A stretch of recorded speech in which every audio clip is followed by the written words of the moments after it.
Welcome to Moneymaker, the podcast that gives you the tools to enrich your life in every sense of the word. I'm your host, Nely Galan. Let's get started. I am so happy to speak to my dear friend, Arthur Smith, who just wrote a phenomenal book called Reach, Hard Lessons and Learned Truths from a Lifetime in Television. You know, everybody asks me, Arthur, isn't the TV industry and the entertainment industry treacherous? And I said, yeah, it is. It's horrible. And, you know, we've met a lot of not so nice people, but I'm blessed and I tell everybody my best experience of my life in television was with Arthur Smith. And you and I feel like it's Indian matchmaker of career. We were match made together to work together. And people don't know that a lot of times in television, people get matched together and sometimes it goes very bad. And in my case, it went very well because I have such respect for Arthur. He is a massive, incredible producer, but has also run TV networks like I have, and we have a very similar background. And he's also an immigrant from Canada. But, you know, I think we have to start with how we met, Arthur, because it really was one of the magical experiences of my life to work with you. So I'm just thrilled to be here with you and always proud of you and just always love everything you do. Well, Nely, the feeling is mutual. Yeah, I was coming off of a show with Fox called Paradise Hotel, which was a big hit in its time. And Mike Darnell, who was the executive at Fox, said there's something in development that we love. And we're working with Nely Galan, and it's called the Swan. And he said, go over and meet Nely. And oh my God, it was love at first sight. Or first meeting. And we were both a bundle of energy. And I couldn't match Nely's energy. Nobody can match Nely's energy. That's not true. You're pretty energetic. But you know what, Arthur? I had an epiphany reading your book about why you and I got along so well. Because I love that your book is a love letter to your parents, to Goldie and Saul, which we're going to get into. And also, I love the way you talk about your wife, Wendy, and how I really think, everything, now that, as you know, I went back to school and I got a doctorate in psychology, and really everything goes back to your parents. And I think that you and I, when you talk about your parents and you talk about Wendy and how you and Wendy had a moral compass that was exact, maybe you're different people, and I think you and I had a moral compass that was exact. I feel like I was your work wife for that period of time. Yes. And that's why I think we hit it off right away. Yes. Well, my dad always said that there's never the wrong time to do the right thing, and there's never the right time to do the wrong thing. And I believe in that. And I also believe, my book is called Reach, and I believe it's much easier to reach when you're reaching from a strong foundation. And that foundation was my parents. And I know, I use the analogy, if you're standing on a solid table and you have to change a light bulb, it's a lot easier to change the light bulb than when you're standing on a table that's wobbly. So I was blessed. I was blessed with parents. I had a mother who was my coach, and I had a father who was my role model. And I the greatest compliment that I could ever get is when somebody tells me that I sound like my dad, or they remind me of my dad. And that's the greatest compliment. And I'll never be as good as him. I just can't. He's the most grateful man ever. And that's the thing I learned most about him is gratitude. I work at it. I'm always a work in progress, like we all are.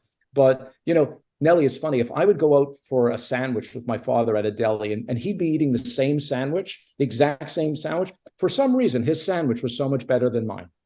Why is that? Why is that? It's because it's because it was him. It was because it was, it was his character. Now, when I say that, it's much easier to reach when you're reaching from a strong foundation. Not everybody has great parents, and there are a lot of successful people, but they found a way to find a foundation in some other way. And sometimes it's friends, and sometimes it's siblings. So even if you may not have had the greatest parents, there's still you have to find it. You have to find those people that bring light into your life. I have to tell you. So let's go into your mom and dad, and let's go into it, and then we'll go back to the Swan and your and my relationship. But I love that you said your mom was your coach. I feel like I'm my son's coach. And I love that you appreciate it, because sometimes I think when you're a mom and you're a coach, you feel like you're being like a nag. But I love how your mom even would say to you, I need to go to this meeting with you. I need to go to this thing with you. And I also love the way she very gently but strongly guided you. Like, I didn't know about you that you had really started acting in the Mhm. beginning. And, the whole time I knew you, I go, who does Arthur look like? Who does Arthur look like? I couldn't figure it out. It was John Travolta. And you kept getting cast as like a young John Travolta at a very Yeah. young age. But your mother was kind of saying to you, son, there's something bigger out there for you. There's something else for you. And I love that you listen and that you give her such praise in the book. It was just so beautiful. Yeah, I mean, listen, she drove me crazy. She did. And I'm married to a very special woman, Wendy, who had to deal with my mom because she was a lot. But my mom, she meant well, and she was going to stay involved. And my mom she was brilliant.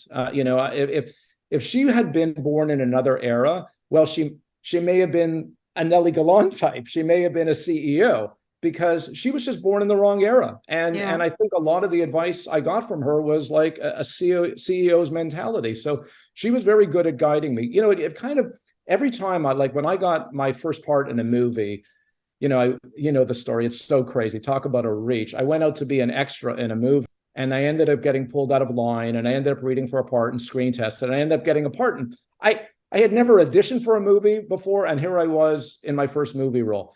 And a similar thing happened the first time I auditioned for a television show. I got a part, and I was like, and my mother was first of all, she kept me grounded because when you're 19 and 20 years old and you're getting these parts, you can have an expanding head.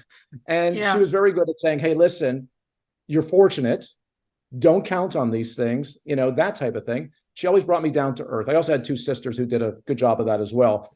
But the other thing was that she always believed there was more for me out there, and so like I would call her and tell her, hey, Ma, I just got a part in a new television show.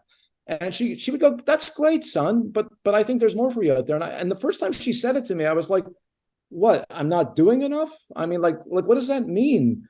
Like I was kind of mad that she had that reaction, but she didn't mean it like that. And I Right. learned to understand. And then there was one point where she said it again, and I can't remember what it was, but I think I got a part in a play or something like that.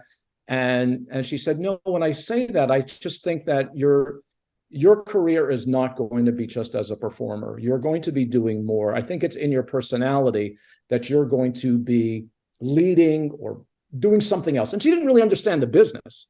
So she wasn't an entertainment man. Listen, I grew up in Montreal with no connection to the entertainment business, zero connection to But the you love entertainment business. television. You said like as a kid, you were like a television fanatic.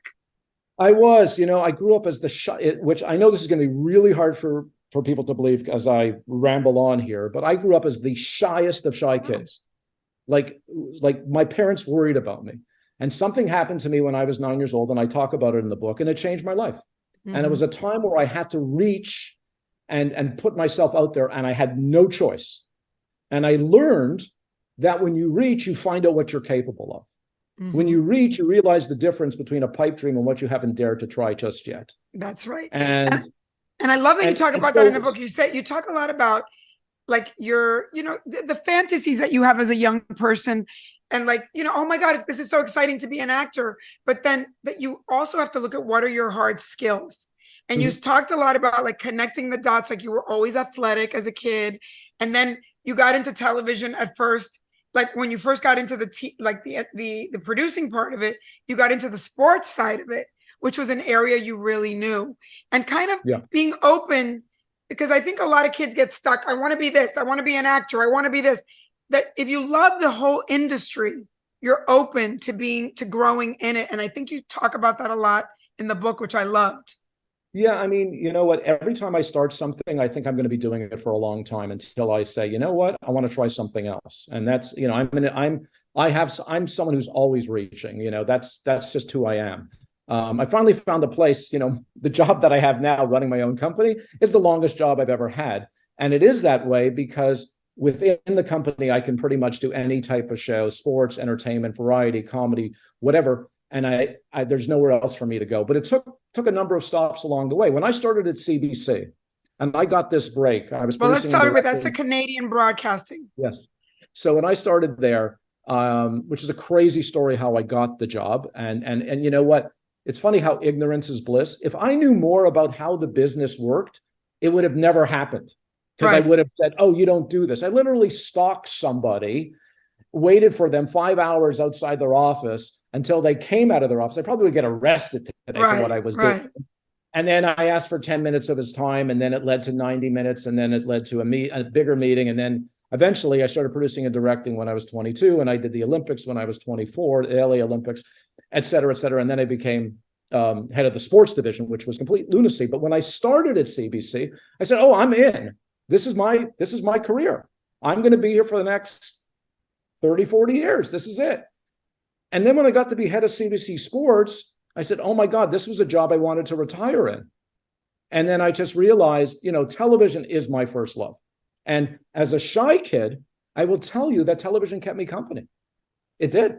Yeah. It did. And it was through sports that I found myself. And then I realized that I liked being out there. I liked being the guy with the ball and, with the pressure on. And I, and then from that led to acting. And then from acting, that led to me every time I was on set doing a show, I was so freaking curious about how things were made that I would go into the control room and I would ask the director questions. Mm-hmm. And even when I wasn't shooting, I'd hang out by the director and just ask questions.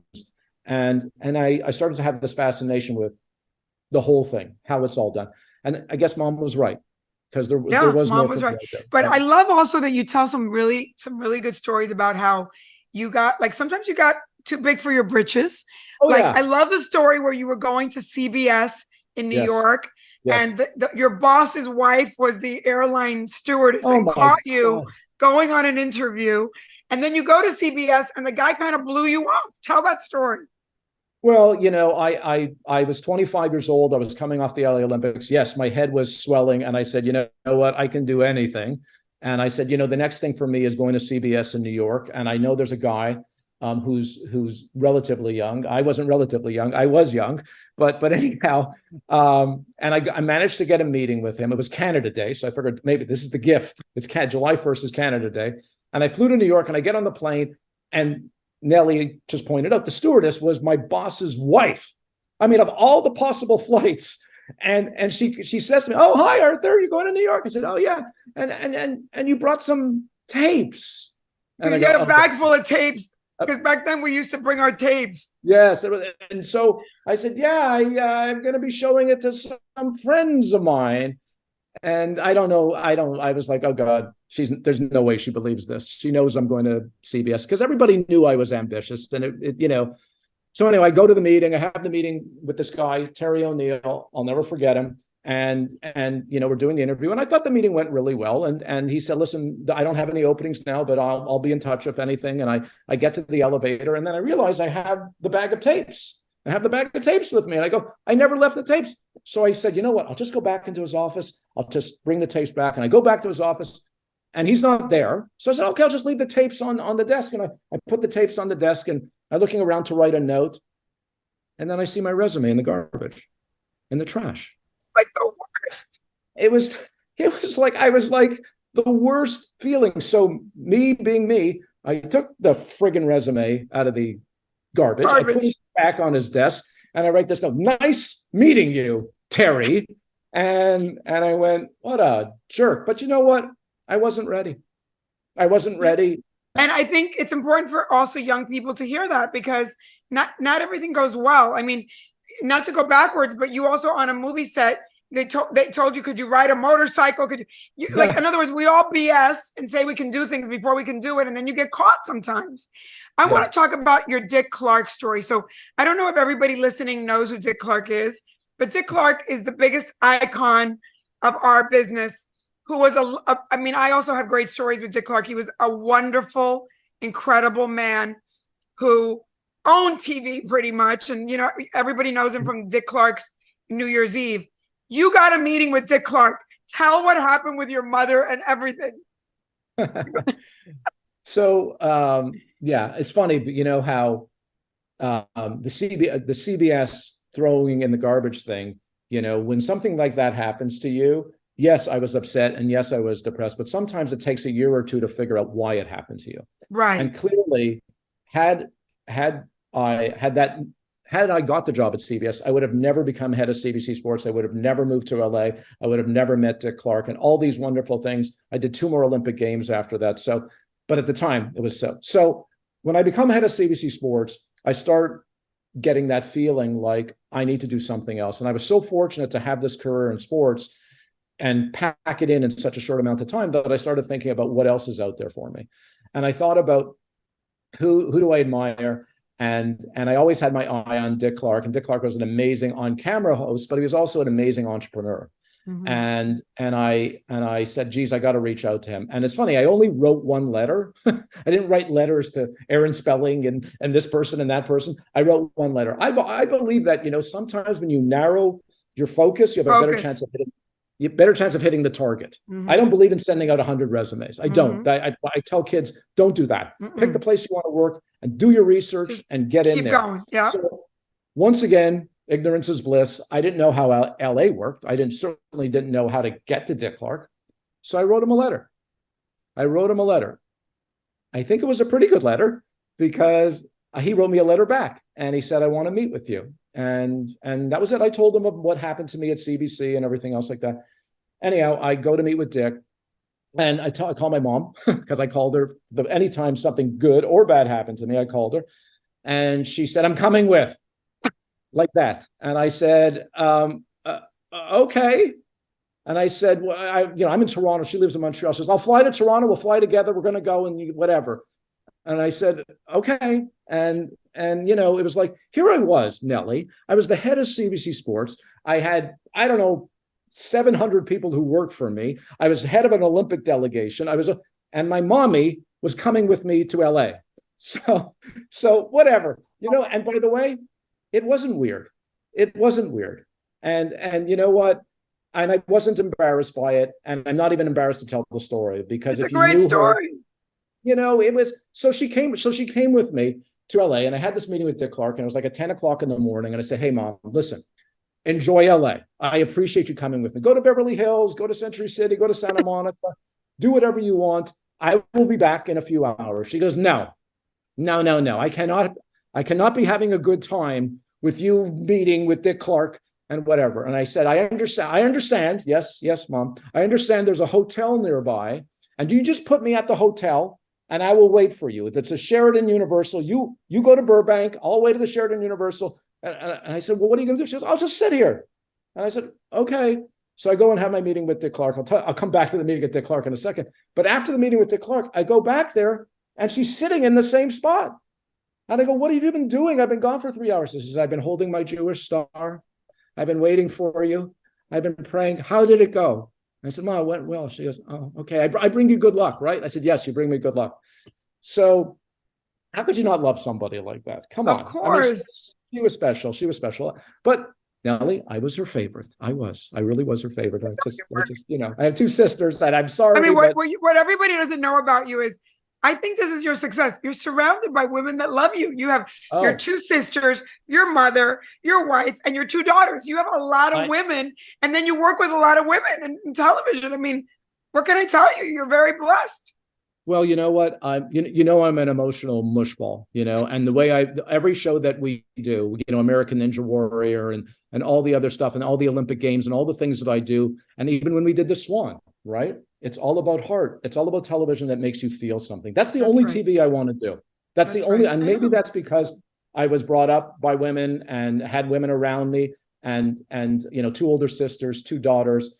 And I think that's, it's just the way I think. I'm super sensitive and sensitive the way I am, and also sensitive about the way, for other people. So it's a blessing and it's a curse sometimes because I'm hard on myself also.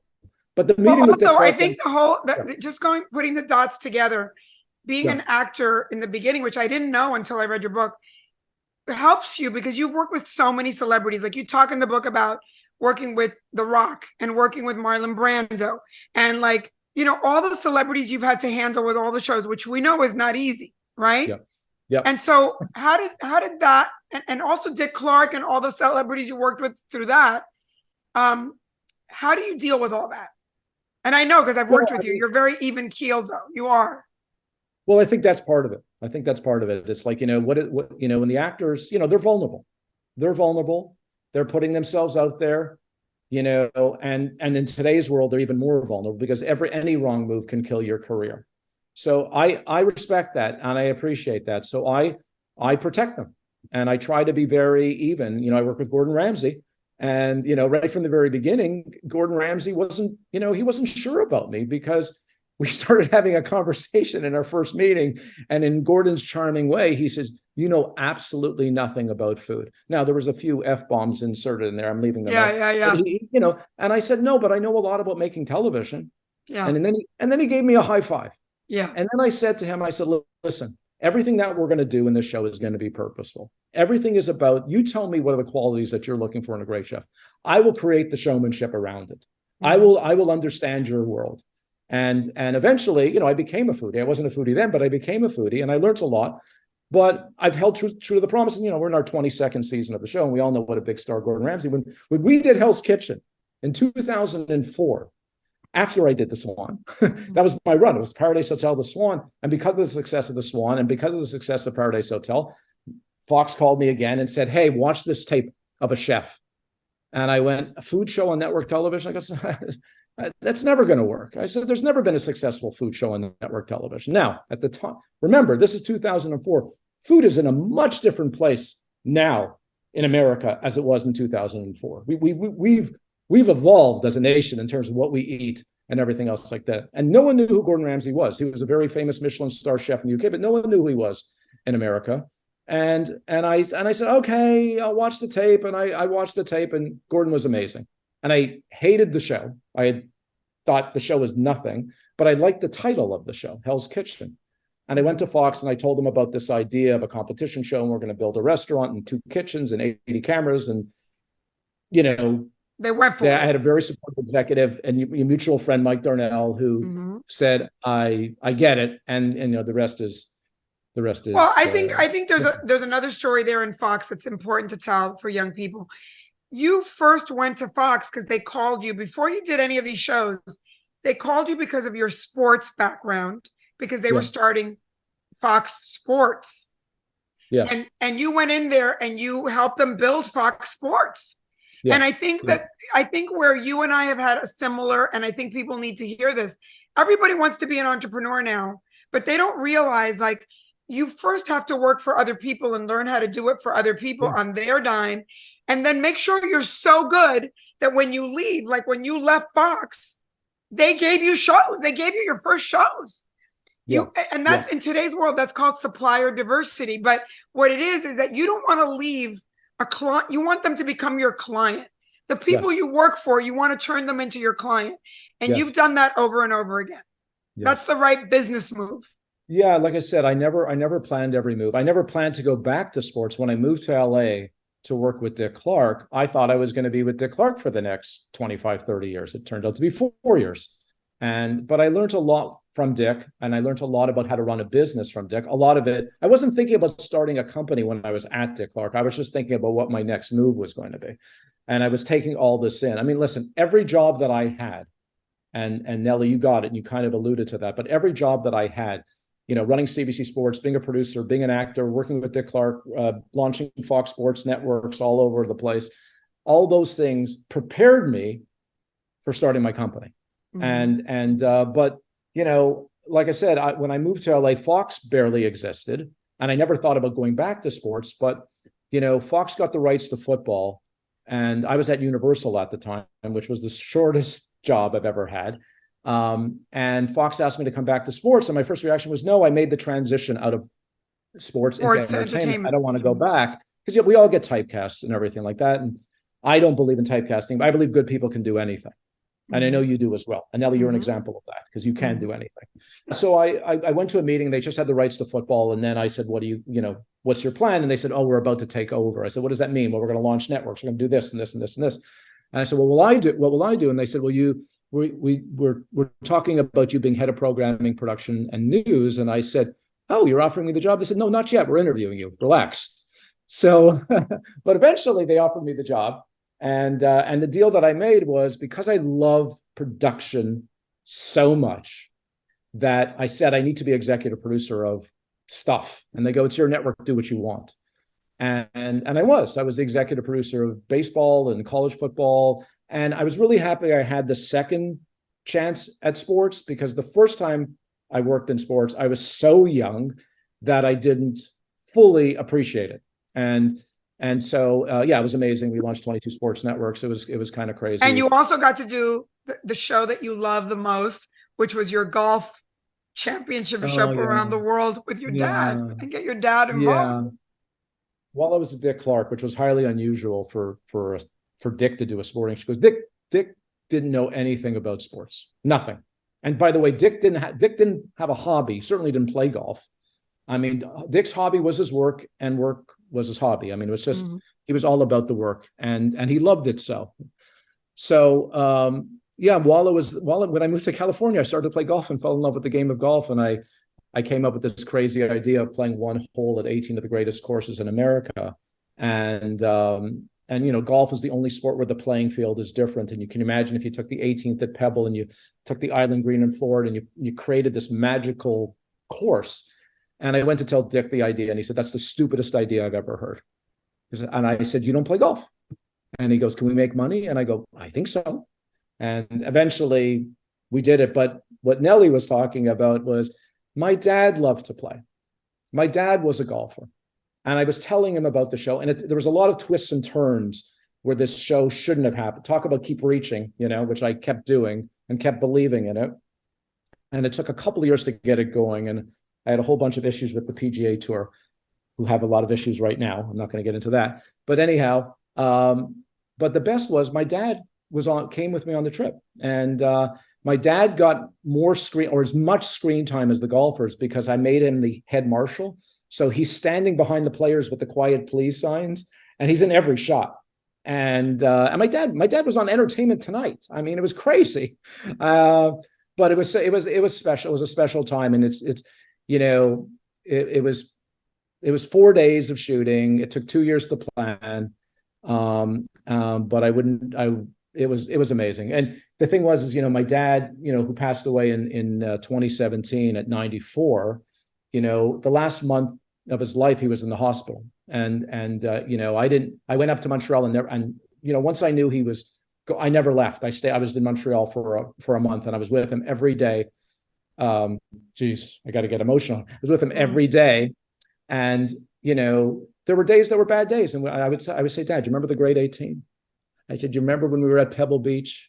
I remember 7,000 people there and big on the private plane, and you talking with all the golfers. You remember when you told all your friends that you were going on this and they all saw you on TV? And he would light up. And yeah, the funny thing about my dad was, a story that's not in the book, but this is typical of my dad. My dad was extremely funny, like really funny. And at all times, and sometimes not the most appropriate times. It just couldn't. He was a pathological joke man. He just could not stop himself. But the one thing my father was very proud, and he loved to talk about his son and what his son was doing. So he had this very clever way of getting a stranger engaged in a conversation about his son. This is what he did. Okay, he would go up to somebody, waiter, person in an elevator, and he would ask them the following question: do you watch television? How many people say, no, I don't watch television? Everybody says they watch television. So as soon as they said that, they go, have you seen American Ninja Warrior?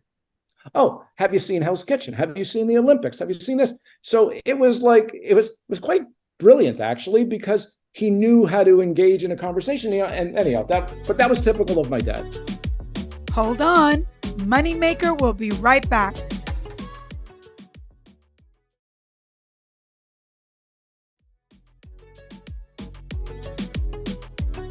Let's get back to the show. Okay, so now for the entrepreneurs out there, let's talk about you're in all these executive things. You're then at Fox, and then you tell Fox you're going to leave. I love that you said your sister Marilyn said to you, and this was a big moment for you to leave and start your own company. Chase the work that you love, Arthur. You've done enough. You've proven yourself. And we all suffer from that. And she finally said, go do it yourself. Do your own business. And you got them to give you your first deal. Or I mean, you were worried that they weren't going to let you out. Yeah. And in fact, in the end, they gave you your first deal. And I have done the same thing. I've always left a company and then I leave with a deal. And I don't understand why everybody thinks you just leave and you start a business cold turkey. You don't. Right. Well, it's also the way you leave. Right. I'm sure when you were working there, you left on really good terms. You made sure they were looked after. You did it diplomatically. You made sure they understood why you were leaving and everything else like that. So I had decided I wanted to leave Fox. I had a long-term deal. Starting my own company was the biggest reach of my life. I had a very, very fat deal at Fox Sports. They looked after me. I could have stayed there forever, and I was willing to take the risk because I wanted to get back to doing all kinds of television. And also at Fox Sports, we were so big that I couldn't get into the control room anymore. Yes, I was an executive producer, but I wasn't anymore. I really wasn't. I was just. You couldn't get your hands dirty. No, and I need to do that. I need to play. So I went to them and told them I was leaving, and then they first had said, well, we're not letting you out. And I said, no, I'm not going to a competitor. I want to start my own company. And they went, oh. I said, listen, can you hang around for another 6 months? And I go, another 6 months? And they go, yeah, there's an initiative that we're launching. We were launching all these local sportscasts, and we want you to oversee it. And I said, okay, what's another 6 months? And it was hard because mentally I wanted to go. So I had to put my idea on hold, but it allowed me to think about the company I wanted to start. And so it wasn't wasted time. And nobody knew. And you couldn't tell by the way I was working. And I think that made a big impression on the guys at Fox, because the senior guys knew I was leaving. Like 2 or 3 people knew I was leaving, but they could see I worked harder in those 6 months, or as hard, than I did in the other number of years that I was there. And so when about a month before I was leaving, they came to me and said, hey, listen, and we want to talk to you. And I go, well, no, not another 6 months. And they go, no, we want to order your first show. And it was a show that I had created while I was Fox Sports. It was a sports clip show called You Got to See This. And I said, how many episodes? And they said 65. And I went, oh, great. And I got my company off and running, and we went on to do 200 episodes. And it was a nice base to build upon, because we got a building, we got edit suites, we had a company, and it allowed me some runway to develop and start selling other shows. So, how you leave, very important. And let's talk about that too, because I think sometimes when people see, the business, they don't understand really the financials of the business, or being an entrepreneur in the business. And also I think, you see only very glamorous things like fictional shows. You don't really see you were at the forefront of nonfiction and reality. And I know we don't love calling it reality, but people call it that. But I think we have to talk about the business of what we were all doing, because we were in this incredible moment where it cost so much money to make shows that were scripted. And we, the financial model of what we did was so much better. And let's talk about the truth. If you had stayed an executive the rest of your life, you wouldn't have made the money you made running your own business in an emerging business within a business that cost less money and made more profit. Can you talk about that? Yeah, I mean, listen, when I left to go start my own company, I'd like to say I had a strategic plan, but I really didn't. I just knew that I believed in myself, and I was hoping I would make half the amount of money that I made at Fox Sports. I ended up making a lot more, but I really wanted to get my hands dirty and produce. And at the time, sometimes, listen, I believe we make our good fortune. I believe the more you try, the luckier you get. Because when I left in 2000, or when I decided to leave in 1999, there wasn't really reality television. There really, Survivor hadn't been on. Maybe Real World was just getting its feet wet, and so the reality craze just happened basically a year or two after I started my company, and Hell's Kitchen and the Swan and Paradise and all these shows that we did, it was you have to be a little bit lucky. Now, I believe in myself. I wanted to start a company that was going to be a nonfiction company. I had done award shows. I had done variety shows. I had done shows that if they were in today's world, they would be called reality shows. I did a show called When Stars Were Kids for NBC. I did another show called Caught in the Act. I did the USA Music Challenge. I did Battle of the Bands. I did all these shows, but they weren't called reality television at that time. And reality television now, to me, is really, there's really two genres of reality television. There's the Survivor structured reality, which Hell's Kitchen falls into, The Bachelor falls into, and then there's the unstructured reality, which is the real world, which is the Kardashians and Real Housewives. Everything else, the game shows are game shows. American Idol is a variety show. American Ninja Warrior is a sports entertainment show. Yes, they all get lumped into the reality genre. That's why Nely was referring to my dislike of the word reality television, because I believe reality television is really two genres or two subgenres. But yeah, I got lucky. I really did. You got to be good to be lucky to be good. Beyond, getting my resume thrown out in the garbage at CBS, there's other failures. There's other things that didn't happen to me. And if you're going to try, you're going to fail. A lot. If you're going to be successful, you're going to fail. So you got to just keep going. And I think the worst place to be is in neutral. I think that's the worst. When young people talk to me and they say, I'm not sure what I want to do. I just say, guess. Just frickin' guess. Just go. Because you're not doing anything right now. And listen, I thought I was going to be an actor. Then I was a sports producer. Then I was head of a sports division. I said, I'm going to be an executive. No. I'm going to LA. And so I kept changing. And it's okay to change. And it's okay to evolve. But the truth of the matter is, everything that ever happened to me led me to where I am today. So none of it's a waste of time. And every failure is a redirect. It's an adjustment. And listen, it's not easy when you're going through disappointment and stuff like that. And that to me is one of the reasons why I wanted to write this book, because I wanted to get the message out there, because I've been doing this for over 40 years and I've lived it. And, this book to me is a chapter in my life when I just want to, pay it forward. And all the proceeds from, my proceeds from the book are going to the Reach Foundation.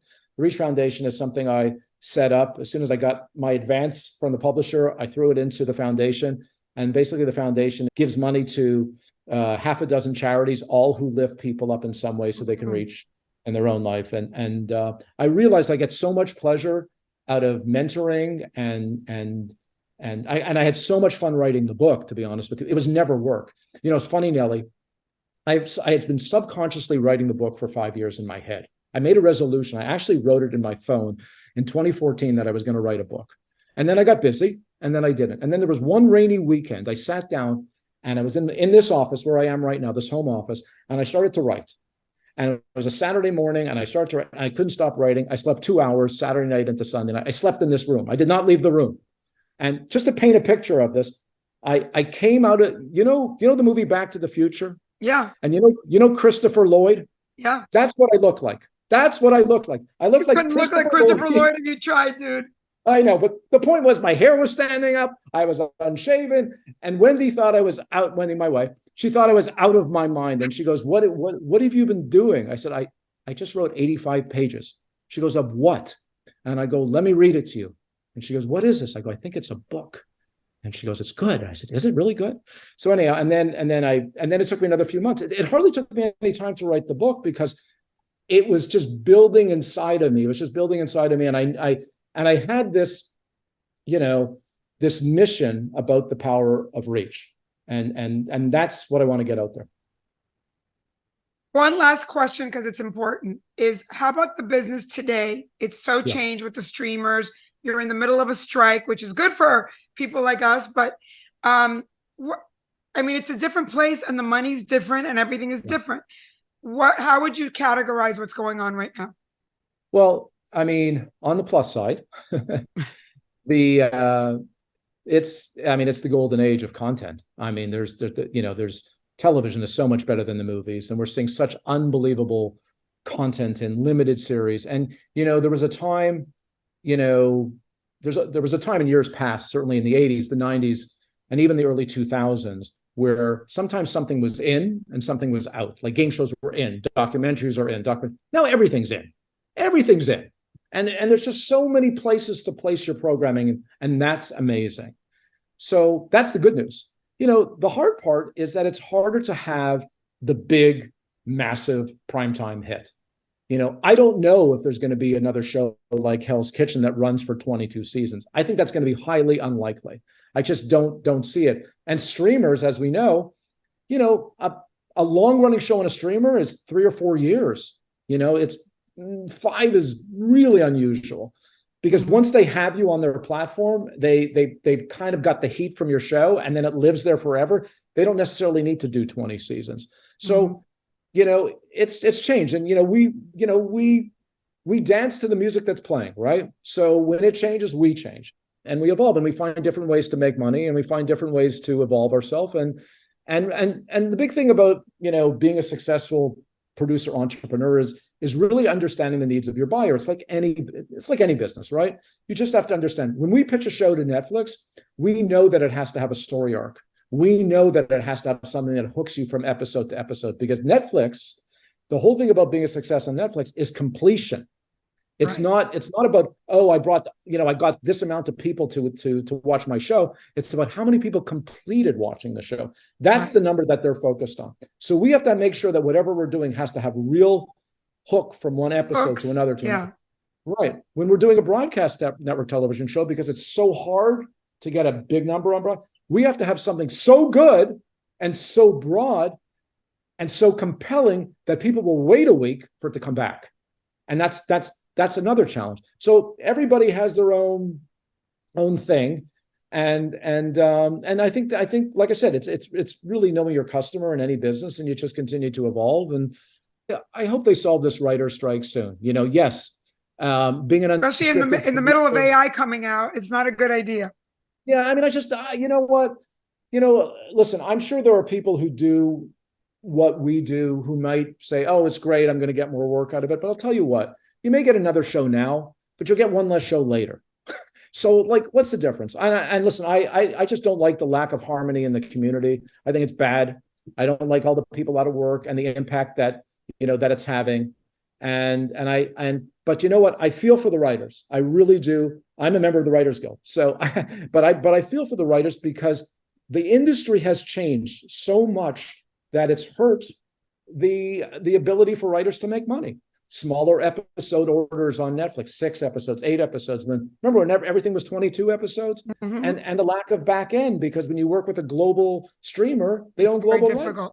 It's very difficult. Now, I also understand that the big studios, they're under tremendous financial pressure right now. I mean, they're just the ways that they make income. So I think there's an answer here, and it's going to be a compromise, like all of these negotiations are. I hope it gets done really soon. I don't. Okay, one last thing, because I want to end on you and me working together on the Swan. When we did the Swan, it was a scandal.